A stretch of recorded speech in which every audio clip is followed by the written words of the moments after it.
The work 19th. The Statue of Liberty. Paragraph 1st. More than 1 million people immigrate to the United States to start new lives every year, and if they are arriving in New York, one of the first sights that they will see is the Statue of Liberty. The Statue of Liberty stands on Liberty Island, near Manhattan in New York. Though she is often thought to be resident of New York, Liberty Island is actually federal property, which means that the Statue of Liberty belongs to the whole country. The Statue of Liberty is not only the tallest statue in America, it is also one of the most recognizable American symbols. Paragraph 2nd. The Statue of Liberty is huge. From the tip of the torch to the pedestal on which she stands, she is just over 151 feet tall. If you include the pedestal in your measurement, she stands more than 305 feet off of the ground. That's more than 30 basketball hoops or an entire football field. Her waist size is 35 feet, which would make it awfully tough to find pants, and the tablet she holds is 23 feet long. Don't worry though, she hasn't had any trouble holding that tablet yet with her 8-foot index finger.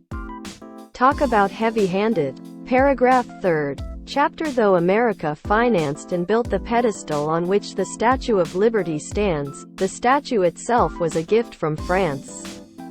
In this way the complete work, much like the United States, is a product of both American and French contributions.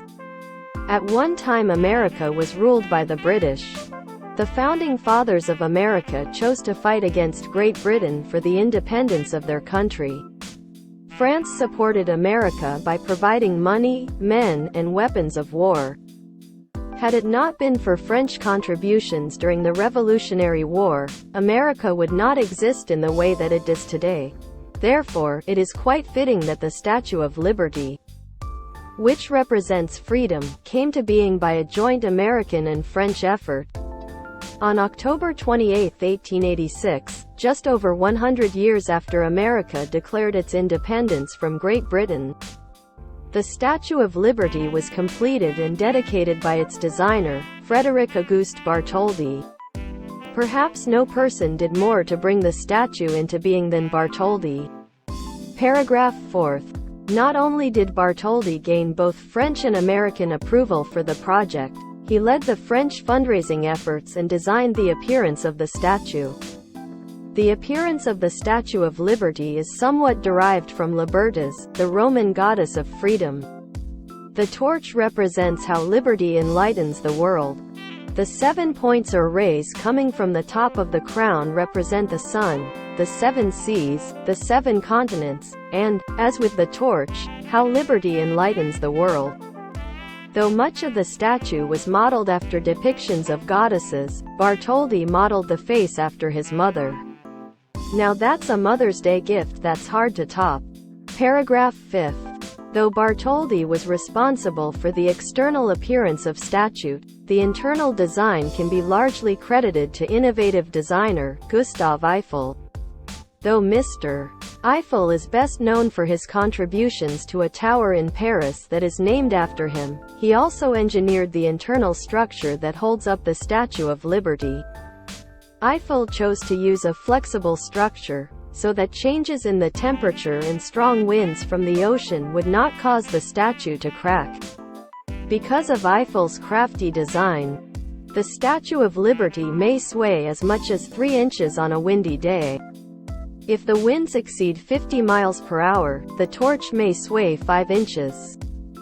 Eiffel is also responsible for including 2 spiraling staircases on the interior of the statue to help visitors reach the observation point in the crown.